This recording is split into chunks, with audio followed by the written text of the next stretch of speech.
adidina ambadivy araka ny boky nandraikitra mifehy azy ny miaro sy mikajy ny tontolo iainana ao anatin'ny faritra Esany. Ao anatin'ny fanatanterahana izany no iarahana ambadivy miasa amin'ireo vondron'olona ifotony izay mitantana faritra ala manodidina ny toeram-pitrandrahana ao Moramanga. Manohana azy ireo eo amin'ny lafiny maro ambadivy mba ahafahan'izy ireo manatanteraka tsakany sy andava ny asan'izy ireo. Isan'izany ny fanampiana azy ireo ampiroborobo ny velitenany izay mifototra amin'ny fambolena sy fiompiana amin'ny ankapobeny.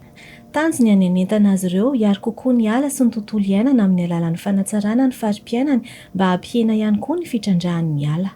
Izay aloha voalohany miaro ny tontolo iainana.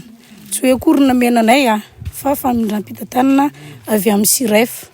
Dia miara-miasa amin'ny ambadivy zay ao ny tantsoroko mahazo ao amin'ny ambadivy zay. Ohatra hoe akoho nanome akoho zao izy anay dia nanome sakafona akoho izy. Dia eo amin'ny masom-boly indray nanome anay tsaramaso izy nanaovanay volo ririnina. Dia tamina vary indray izy nanaova volo teknika izy satria sady nanome anay formation izy nampianatra anay dia nampiatra zay. Manampy ireo vondron'olona ifotony ireo ihany koa ambadivy amin'ny famokarana zanakazo, omena fiofanana, zanakazo sy kojakoja ilaina rehetra izy ireo ary vidiana ambadivy amin'izy ireo ny zanakazo rehefa matanjaka tsara ka azo volena.